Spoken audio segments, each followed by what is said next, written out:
Selamat pagi Bapak Ibu Saudara sekalian. Kita akan memulai ibadah pada pagi hari ini. Kita akan bersama bangkit berdiri. Kita siapkan hati kita untuk ibadah pada pagi hari ini. Bapa kami dalam surga, kami datang kepadamu pada pagi hari ini di dalam ibadah.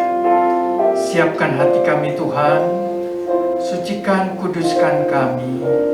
Sementara kami juga akan menerima perjamuan yang kudus.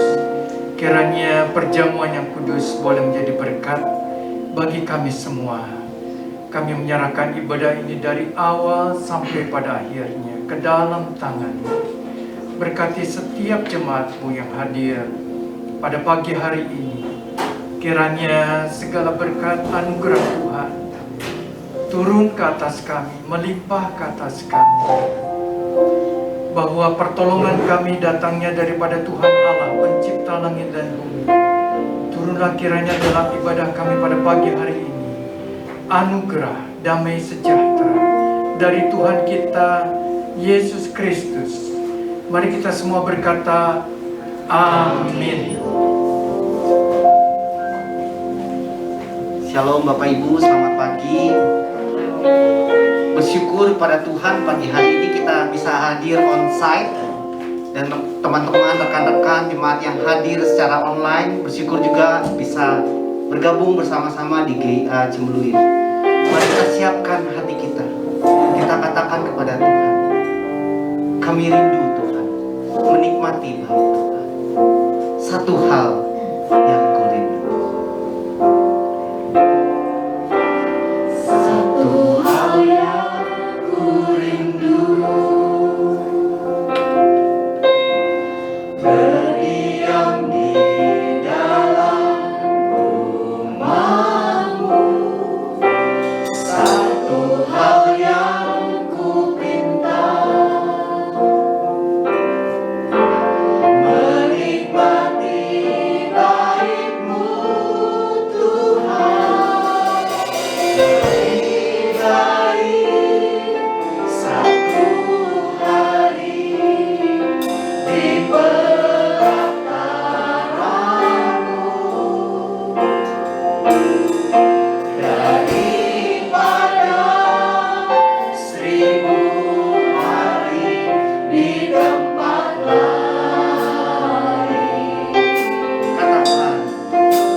Kami bersyukur ya Tuhan untuk penyertaan Tuhan selama 1 minggu. Kami diberkati, kami disertai.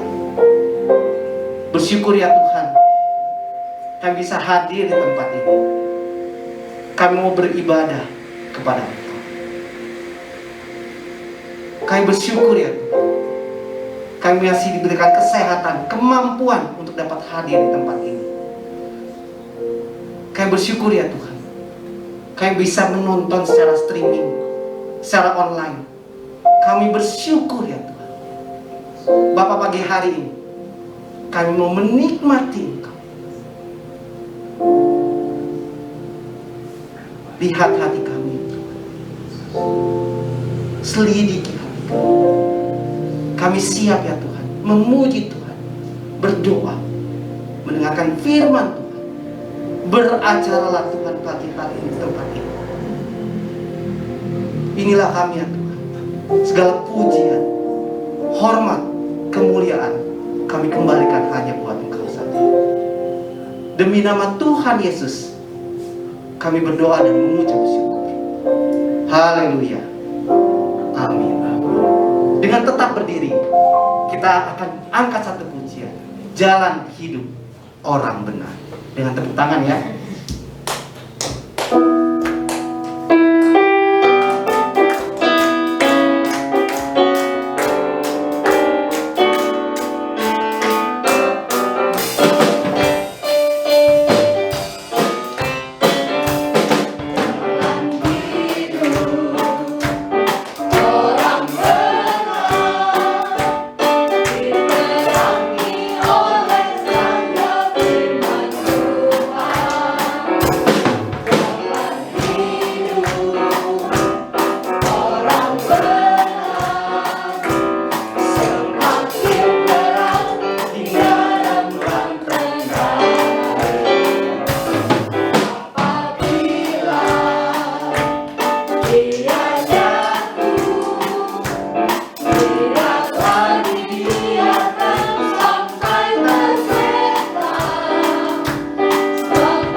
Saya tidak tahu Bapak Ibu mengalami apa selama 1 minggu. Saya tidak ada di kota ini Bapak Ibu. Saya ada di Jakarta. Saya selama 5 hari di Jakarta, Senin sampai Jumat. Saya mengalami banyak hal. Saya tidur lebih lama karena proyek yang saya jalani itu 3 proyek diperiksa sama BPK. Saya share juga sama Pak Tim. Dan puji Tuhan, 2 proyek bisa berlalu. Tinggal nanti hari Senin ada lagi. Tapi pada waktu itu saya berdoa sama Tuhan, minta selidiki hati saya. Di proyek itu tidak ada yang benar, banyak yang gak benar. Saya cuma minta sama Tuhan, lihat hati saya. Apa yang sudah saya lakukan, apa yang sudah saya kerjakan, Sebenarnya banyak hal yang tidak benar pada perusahaan saya, tapi saya melakukan hanya buat Tuhan, mengerjakan apa yang menjadi bagian saya. Biarlah Bapak Ibu pada pagi hari ini kita akan menerima perjamuan kudus. Sebelum saya berdiri di tempat ini, saya minta ampun sama Tuhan. Proyek saya di perusahaan saya tidak benar, tapi saya mau berdiri teguh di hadapan Tuhan. Saya benar di hadapan Tuhan, melakukan bagian saya, tugas saya di hadapan Tuhan. Mari Bapak Ibu kita siapkan hati kita, untuk mendengarkan firman Tuhan dan menyambut perjamuan kudus dengan menyelidiki hati kita. Lihat hati kita itu.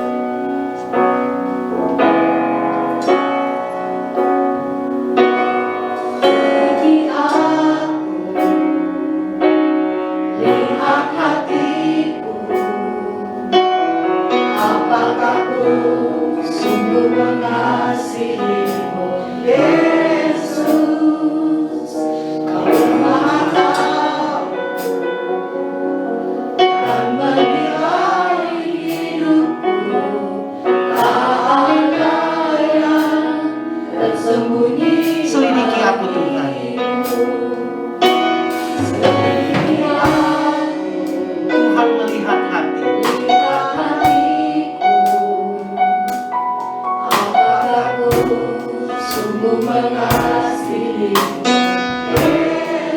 Dia maha tahu.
Bapa kami dalam surga, terima kasih buat pujian yang indah yang boleh kami nyanyikan apabila kami merenungkan akan kebaikan Tuhan. Siapakah kami ini ya Tuhan? Manusia yang penuh dengan kekurangan dan kesalahan, tetapi Tuhan masih melayakkan kami. Tuhan masih memberikan kasih anugerah-Mu kepada kami. Terima kasih. Sebentar kami akan membaca kebenaran firman-Nya. Tuhan, siapkan hati kami, pikiran kami, supaya kami boleh menerima kebenaran firman, dan kami boleh dikuatkan dan diberkati. Urapi hamba-Mu, pakai hamba-Mu sebagai saluran berkat. Di dalam nama Tuhan Yesus, kami panjatkan doa ini. Amin. Shalom Bapak Ibu, saudara sekalian dikasih Tuhan. Kita boleh berjumpa kembali di dalam ibadah pada pagi hari ini. Kita akan merenungkan firman Tuhan. Saya mengambil tema orang benar dan orang fasik. Tadi ada pujian yang mengatakan jalan hidup orang benar selalu diterangi oleh terang firman Tuhan. Mari kita akan membaca dari Mazmur 37 ayat 3 sampai ayat 7.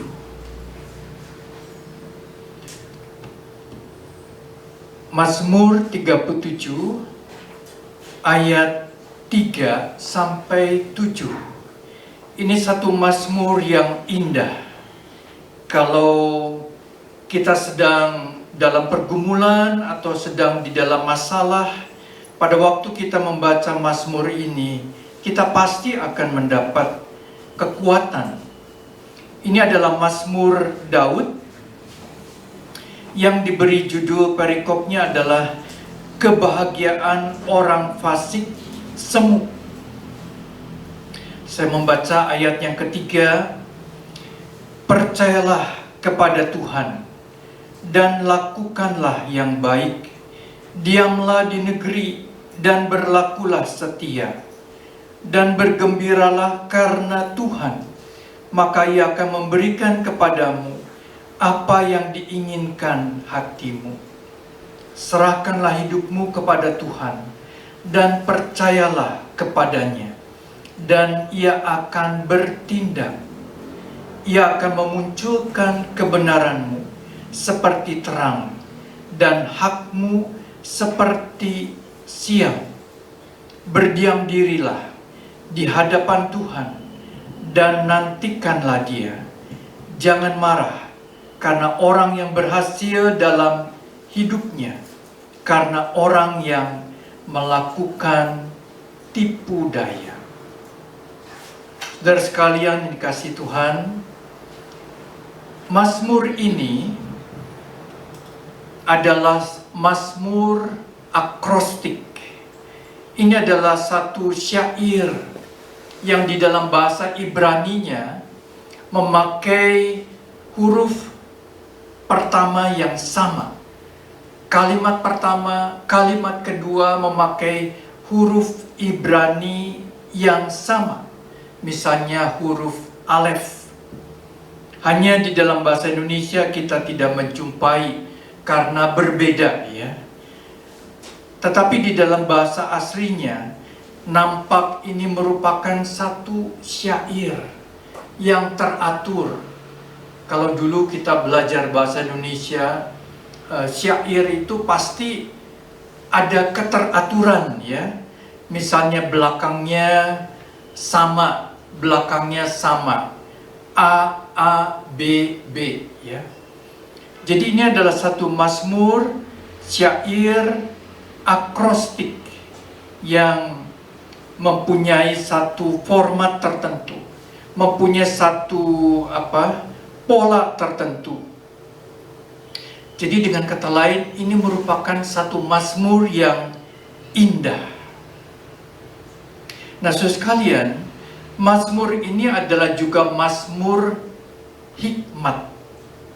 Mazmur hikmat artinya memberikan satu pelajaran kehidupan bagi kita. Jadi ada satu pelajaran yang bisa kita ambil di dalam mazmur ini. Nah, saudara sekalian, kalau kita membaca tadi mazmur ini, ada sepertinya suatu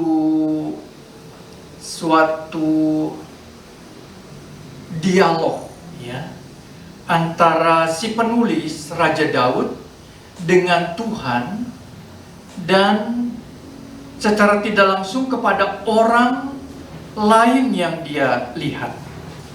Di sini dia membawa satu dialog tentang orang benar dan orang fasik. Dia berkata kepada Tuhan, Tuhan, kenapa orang fasik, orang jahat, seakan-akan hidupnya enak, seakan-akan lancar, seakan-akan mereka juga kaya, mereka juga sehat. Sebaliknya saya adalah orang benar dan merasakan hidup yang menderita, merasakan hidup yang tertekan, merasakan hidup yang tidak seenak mereka. Terus terang saudara sekalian, Raja Daud sebelum dia menjadi raja pernah mengalami masa-masa yang sulit. Pada waktu dia dikejar-kejar oleh Raja Saul, dia mengalami masa-masa yang tidak enak. Nah, saudara sekalian, Daud bertanya, saya ini salah apa? Kenapa saya harus dikejar, mau dibunuh oleh Raja Saul? Nah, saudara sekalian, ini merupakan satu pertanyaan yang diajukan Daud kepada Tuhan. Tetapi Daud tentunya bertanya lebih lanjut tentang Tuhan. Apakah Tuhan itu adil? Apakah Tuhan itu ada? Kenapa orang benar sepertinya menderita dan orang fasik, orang jahat sepertinya enak hidupnya, kaya dan sebagainya? Nah, saudara sekalian, kalau kita bertanya apakah Tuhan itu adil, apakah Tuhan itu peduli kepada saya, maka sebenarnya Tuhan itu adil. Tuhan itu benar dan adil. Memang kita di dalam dunia ini bisa melihat ketidakadilan. Di mana-mana ada ketidakadilan. Misalnya di pengadilan dunia, ada orang yang ditangkap, dituduh mencuri ayam, dihukum 3 bulan dalam kurungan. Tapi ada orang yang korupsi miliaran rupiah, bebas, tidak dihukum, hanya didenda sekian juta misalnya. Kadang-kadang kita tidak melihat ketidakadilan di dalam dunia ini. Tetapi kita harus percaya Tuhan itu adil. Dan di dalam ayat yang ketiga tadi, nasihat daripada firman Tuhan, nasihat pengajaran dan hikmat daripada firman Tuhan, percayalah kepada Tuhan dan lakukanlah yang baik. Kalau saudara bisa melihat sekeliling kita tidak adil atau ada banyak kejahatan, tapi kalau saudara merasa saudara sudah melakukan yang baik, saudara sudah bekerja dengan baik, saudara sudah mengikut Tuhan dengan baik, maka lakukanlah itu. Tetap lakukanlah itu. Percayalah kepada Tuhan. Pada waktunya Tuhan akan bertindak. Saudara sekalian yang dikasihi Tuhan,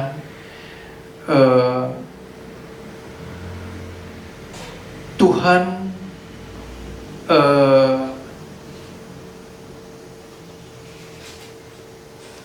di dalam firman Tuhan atau di dalam teologia ada satu istilah yang disebut sebagai delay judgment atau penghakiman yang tertunda. Penghakiman yang tertunda. Jadi Tuhan bukan tidak adil, tetapi kadang-kadang Tuhan tidak langsung menghukum. Tuhan tidak langsung menghukum umatnya, memberikan kebebasan, memberikan waktu untuk dia bertobat. Saudara sekalian, sama seperti pengadilan dunia ya. Pada waktu Verdi Sambo diputuskan hukuman mati. Wah, semua orang merasa ini benar-benar keadilan. Jadi orang yang merencanakan pembunuhan, yang berniat jahat dihukum mati, diputuskan hukuman mati. Tapi jangan menyangka putusan hukuman mati lalu langsung segera dilaksanakan. Tidak. Ada banding, ya, ada pengadilan berikutnya. Kalau dia mau naik banding, dan Ferdy Sambo pasti mau naik banding, ya, tidak terima dengan putusan itu. Banding berapa proses lama lagi, ya, kita tidak tahu nantinya bagaimana. Sampai kepada hukuman mati, kita tidak tahu jadi hukuman mati atau tidak. Saudara sekalian, pengadilan di dalam dunia ini memang tidak bisa dipegang, ya. Apalagi kalau orang-orang itu punya kekuasaan, punya uang, ya, kadang-kadang tidak bisa dipegang. Tetapi Tuhan senantiasa memberikan keadilan. Hanya Tuhan itu mengatakan ada penghakiman yang tertunda. Di dalam ayat yang pertama dan ayat yang kedua dikatakan, jangan marah karena orang-orang yang berbuat jahat. Jangan iri hati kepada orang yang berbuat curang, sebab mereka segera lisut seperti rumput dan layu seperti tumbuh-tumbuhan hijau. Saudara sekalian, kadang-kadang Tuhan memberikan waktu untuk orang-orang bertobat. Saudara sekalian yang dikasihi Tuhan, apa yang perlu kita lakukan? Di dalam ayat 1 dan 2 tadi, satu nasihat firman Tuhan bagi kita adalah jangan marah. Kalau keadaan sekitar kita bisa mengecewakan kita, bisa membuat kita merasa tidak adil, tetapi firman Tuhan berkata, jangan marah. Jangan marah. Kalau kita mengalah, itu lebih baik. Kalau kita mengalah, itu lebih baik. Ada satu pepatah Tiongkok yang mengatakan demikian, mundurlah satu langkah, karena cakrawala ini masih luas. Jadi kalau kita berhadapan dengan musuh, kalau kita saling ngotot satu dengan yang lain, maka pepatah itu mengajarkan lebih baik kita mengalah, kita mundur satu langkah dan biarkan dia lewat. Karena cakrawala ini masih luas. Buat apa kita konflik? Buat apa kita bertengkar kalau tidak membuahkan hasil? Tapi kalau kita mengalah, kalau kita mundur, mungkin Tuhan berbelas kasihan, memberikan berkat yang lain kepada kita. Jadi saudara sekalian, nasihat firman Tuhan kepada kita, jangan marah. Terus terang, kita semua tentunya pernah mengalami marah, termasuk saya. Kalau kita merasa dikecewakan, disakiti, ataupun berhadapan dengan sesuatu yang tidak sesuai dengan harapan kita, kita menjadi marah. Tetapi tidak ada gunanya marah. Marah itu bisa membuat tubuh kita semakin lemah. Marah itu membuat berkat Tuhan tertutup. Pada waktu kita marah, itu artinya menghalangi berkat Tuhan. Tetapi pada waktu kita berdiam diri, maka berkat Tuhan itu akan mengalir kepada kita. Nah, saudara sekalian, ada satu contoh dari Perjanjian Lama yang menunjukkan bagaimana belas kasihan Tuhan kepada bangsa Nineveh di dalam kitab Yunus pasal yang keempat ayat, kalau kita membaca di dalam kitab Yunus pasalnya keempat ayat yang kedua, Yunus 4 ayat yang kedua, atau mulai ayat yang pertama, berbunyi demikian. Tetapi hal itu sangat mengesalkan hati Yunus, lalu marahlah ia dan berdoalah ia kepada Tuhan, katanya, "Ya Tuhan, bukankah telah kukatakan itu ketika aku masih di negeriku? Itulah sebabnya aku dahulu melarikan diri ke Tarsis, sebab aku tahu bahwa Engkaulah Allah yang pengasih dan penyayang, yang panjang sabar dan berlimpah kasih setia, serta yang menyesal karena malapetaka yang hendak didatangkannya." Saudara sekalian, kalau kita membaca bagian ini, dikatakan Nabi Yunus menjadi marah, menjadi kesal. Mengapa sebabnya? Sebetulnya sebabnya satu hal yang sepele. Pada waktu Yunus diutus oleh Tuhan memberitakan penghukuman Tuhan kepada bangsa Nineveh yang merupakan pada saat ini adalah bangsa Iran, ya, daerah atau negara Iran. Bangsa Nineveh adalah musuh daripada bangsa Israel. Bangsa Nineveh seringkali berlaku kejam terhadap Israel. Kadang-kadang mereka juga membunuh orang-orang Israel, sehingga setiap orang Israel merasa membenci orang Nineveh. Pada waktu Yunus disuruh memberitakan penghukuman Tuhan, dengan hati kesal, dengan hati berat, Yunus pergi.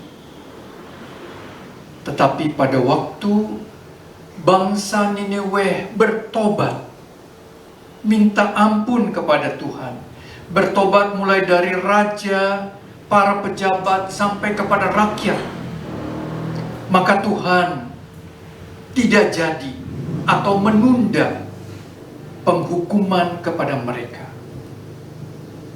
Tuhan menunda penghukuman kepada orang Nineveh. Jadi Yunus marah, Yunus kesal.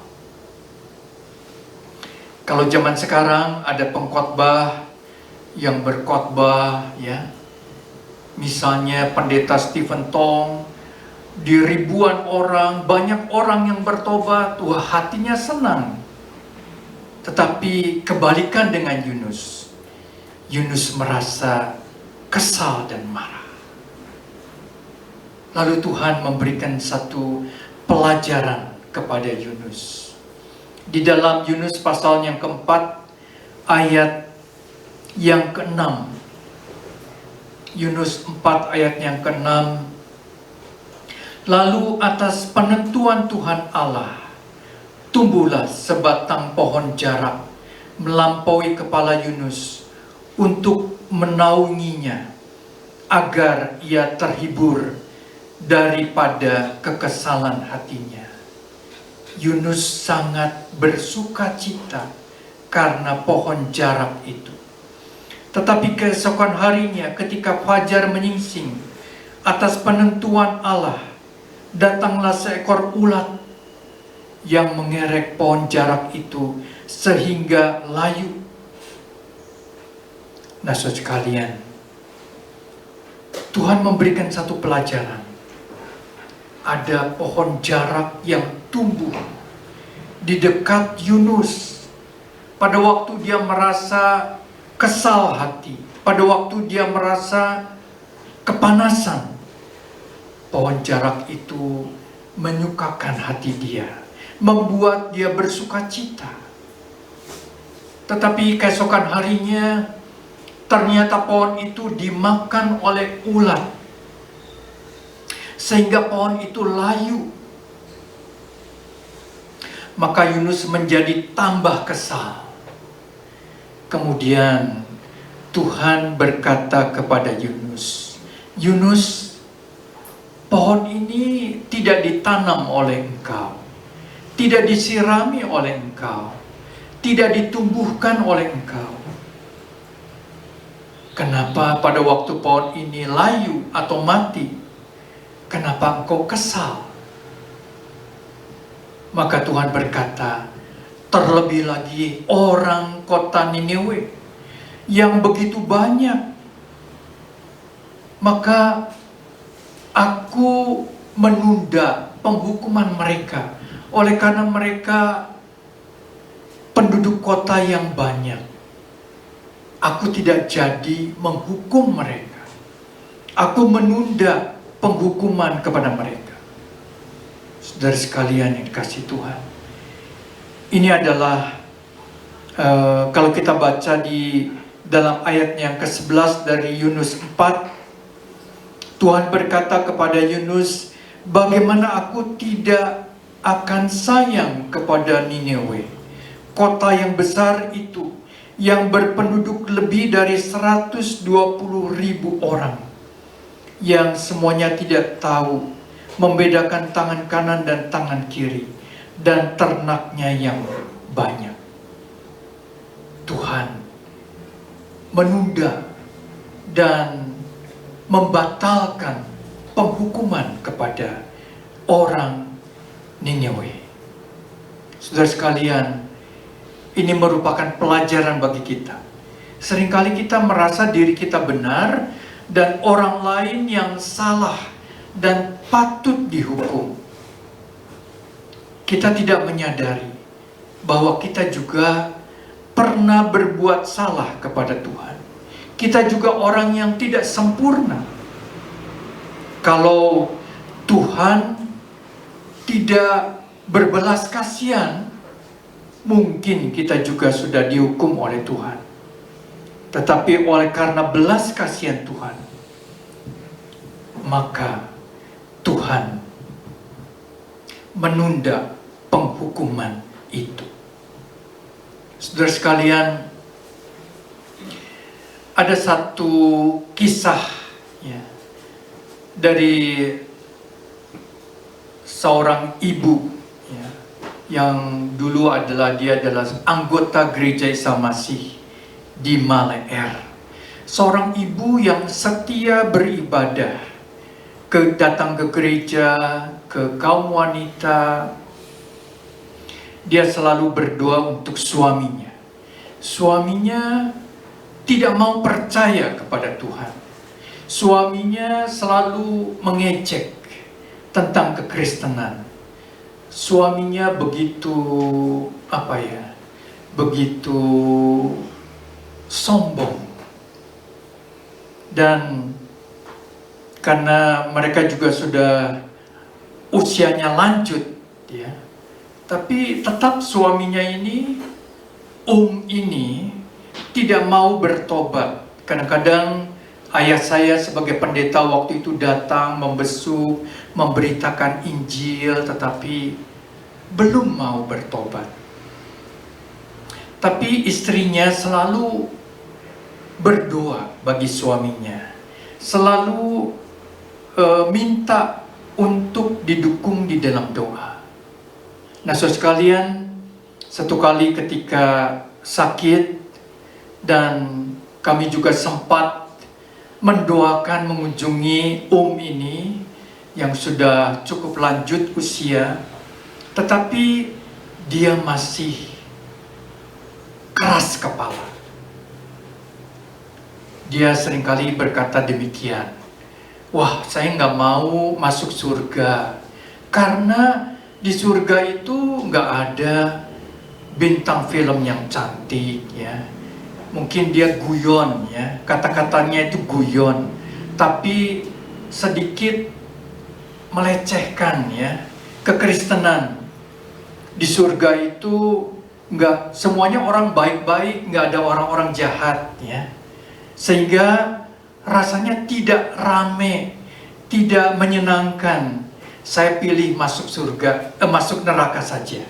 Makanya saya tidak mau percaya kepada Tuhan. Pada waktu sakit dan dia didoakan, kemudian dia minta satu hal.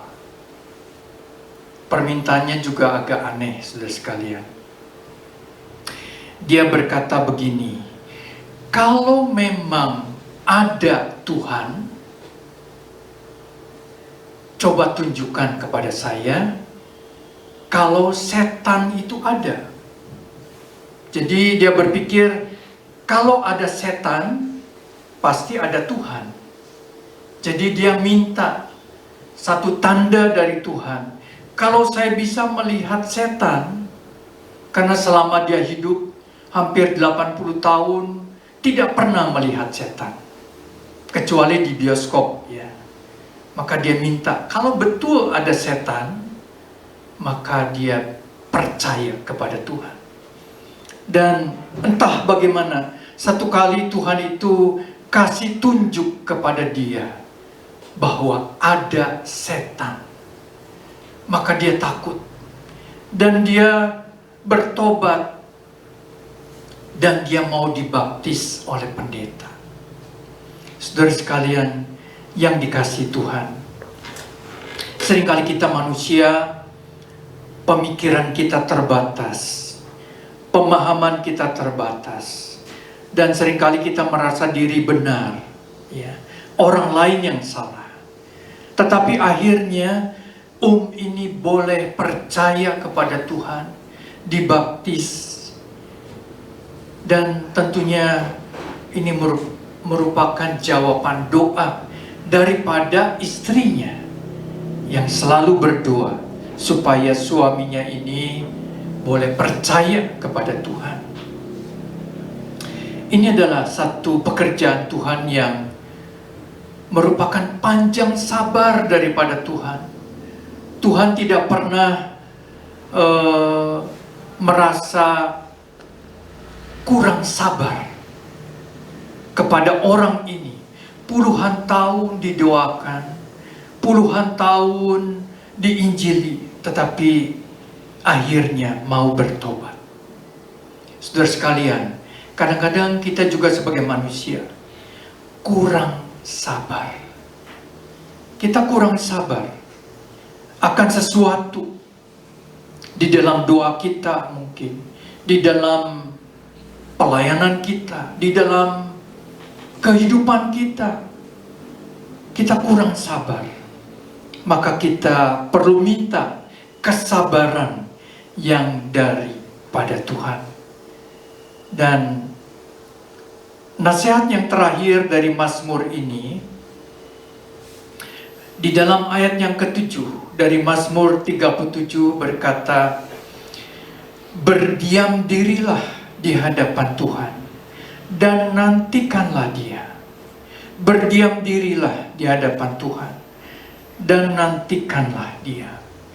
Artinya, saudara sekalian, kita perlu tidak usah memikirkan orang lain, tidak usah memikirkan orang-orang jahat, orang fasik. Kita perlu berdiam diri di hadapan Tuhan, menantikan Tuhan.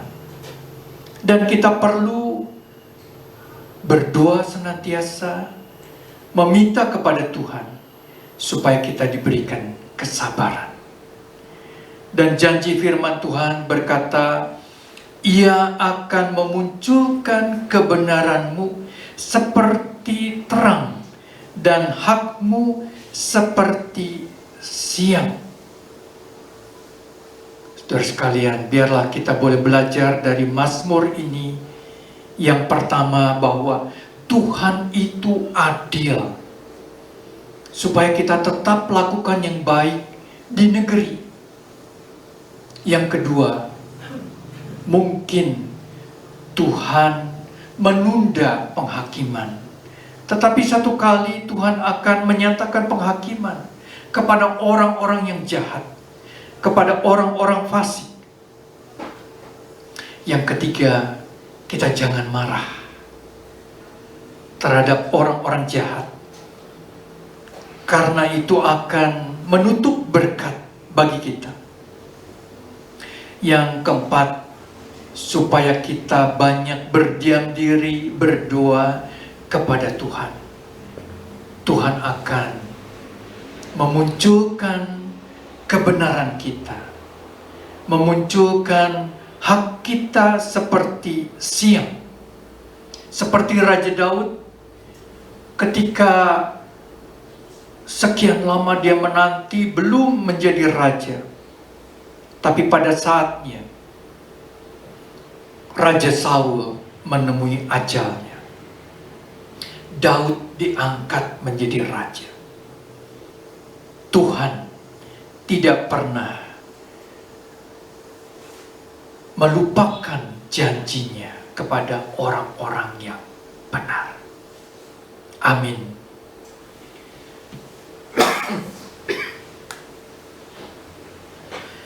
Mari kita sejenak berdiam diri di hadapan Tuhan. Pada saat mungkin kita merasa kecewa, kita merasa marah, mungkin kita merasa Tuhan itu tidak adil. Sejenak kita merenungkan firman dan kebenaran firman ini bagi kita, supaya kita dikuatkan, diteguhkan, tetap percaya kepada Tuhan, tetap bersabar dan menanti di hadapan Tuhan. Tuhan, terima kasih buat firman. Seringkali kami juga mengalami seperti apa yang dialami oleh Raja Daud. Seringkali kami melihat diri kami yang mengalami kesulitan, tetapi orang fasik mengalami hal-hal yang enak, nyaman, dan baik. Tapi Tuhan ajarkan kepada kami bahwa satu kali Tuhan akan menyatakan keadilannya kepada kami. Satu kali Tuhan akan menyatakan penghukuman kepada orang-orang fasik. Tuhan, biarlah kami tetap percaya kepada Tuhan, tetap beriman kepada Tuhan, dan melakukan yang baik di dalam hidup kami. Tuhan memberkati firman dan memberkati kami semua.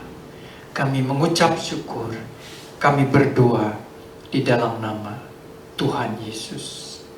Amin. Sebentar kita akan menerima perjamuan yang kudus. Marilah kita mempersiapkan diri. Di hadapan kita ada roti dan anggur yang melambangkan tubuh dan darah Tuhan Yesus. Di dalam 1 Korintus 11 ayat 28 berkata demikian. Karena itu, hendaklah tiap-tiap orang menguji dirinya sendiri, dan baru sesudah itu ia makan roti dan minum dari cawan itu. Biarlah kita memeriksa diri kita di hadapan Tuhan, memohon Tuhan menyelidiki hati kita, memohon Tuhan menguji diri kita, dan Tuhan mengampuni kita, melayakkan kita. Mari saya mengundang para pelayan perjamuan untuk maju ke depan.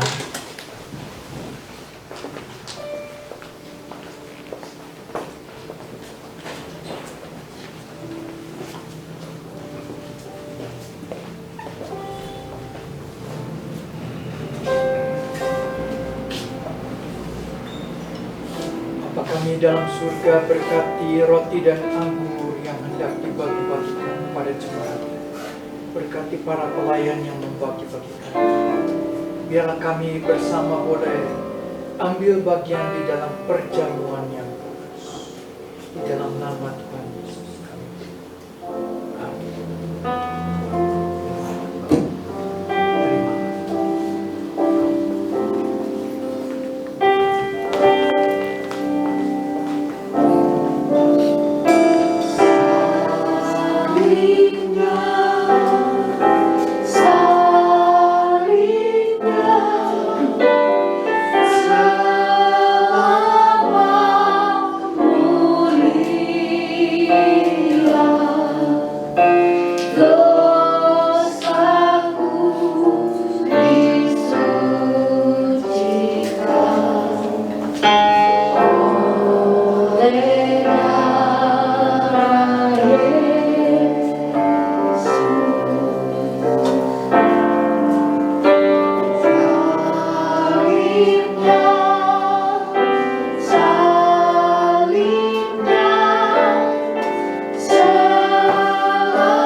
Firman Tuhan berkata, sebab apa yang telah kuteruskan kepadamu, telah kuterima dari Tuhan, bahwa Tuhan Yesus pada malam waktu ia diserahkan, mengambil roti, dan sesudah itu ia mengucap syukur atasnya. Ia memecah-mecahkannya dan berkata, inilah tubuhku yang diserahkan bagi kamu.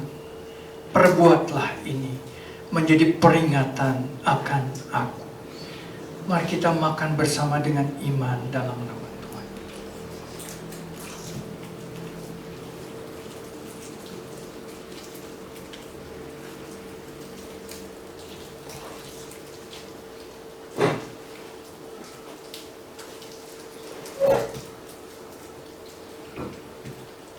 Kita pegang cawan anggur. Demikian juga ia mengambil cawan sesudah makan, lalu berkata, cawan ini adalah perjanjian baru yang dimeteraikan oleh darahku. Perbuatlah setiap kali kamu meminumnya menjadi peringatan akan aku. Mari kita minum bersama dengan iman dalam nama Tuhan Yesus.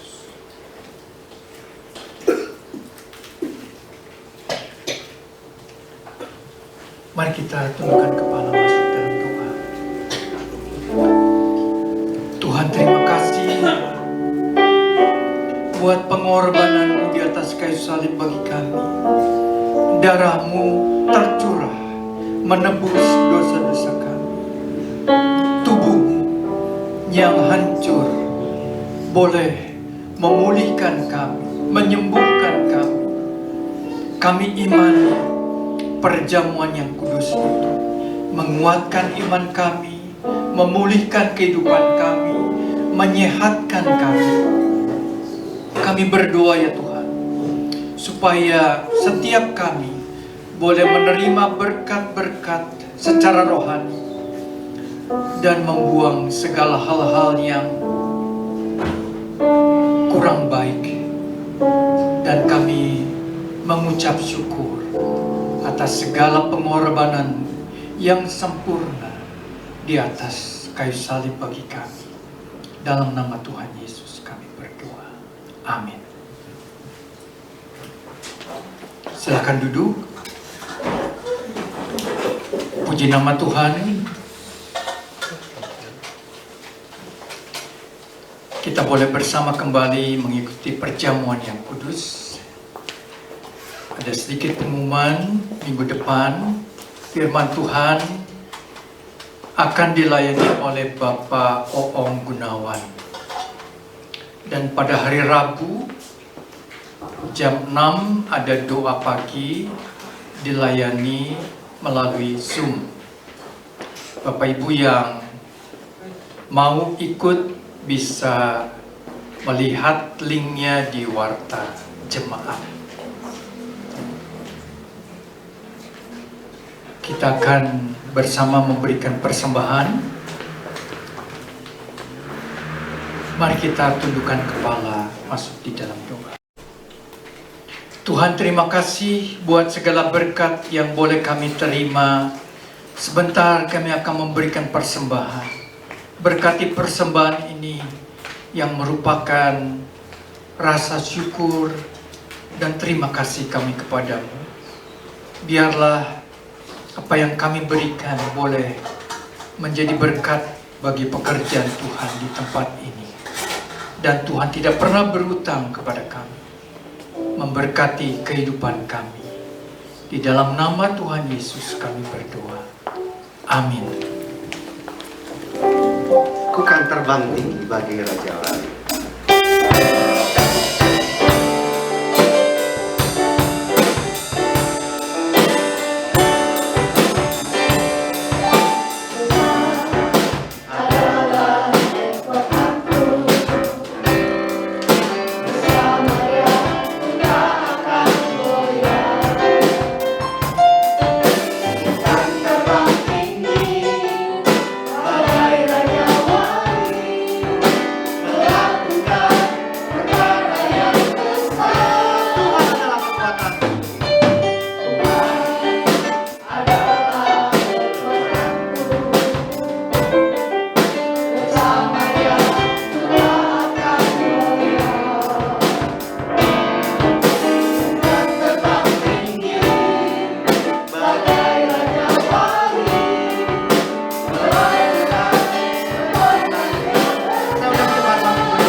Tuhan, kami mengimani lagu ini. Bersama dengan Tuhan, kami akan terbang tinggi. Kami akan menerima segala berkat kebaikan Tuhan di dalam hidup kami. Tuhan, biarlah firman yang boleh kami dengar pada pagi hari ini boleh tertanam di dalam hati kami. Bahkan Allah Roh Kudus terus berbicara kepada kami. Ada banyak pelajaran yang boleh kami terima melalui Mazmur 37 ini, supaya senantiasa kami ingat di dalam keseharian kami.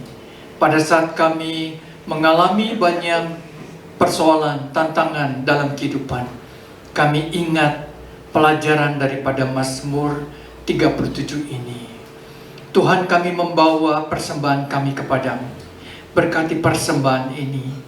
Berkati juga setiap kami di dalam kehidupan kami, pekerjaan kami, dan bahkan kebutuhan hidup kami. Kami percaya Tuhan senantiasa memelihara, menopang kami, dan mencukupi kami. Terima kasih Tuhan. Kami berdoa supaya setiap kami boleh tetap dijaga, dilindungi, diberikan kesehatan oleh Tuhan. Dijauhkan dari berbagai macam penyakit. Kami juga berdoa supaya Tuhan memberkati anak-anak kami yang masih studi, mungkin cucu-cucu kami yang masih studi. Kiranya Tuhan memimpin mereka, boleh menjadi orang-orang yang berhasil yang mempermuliakan nama Tuhan.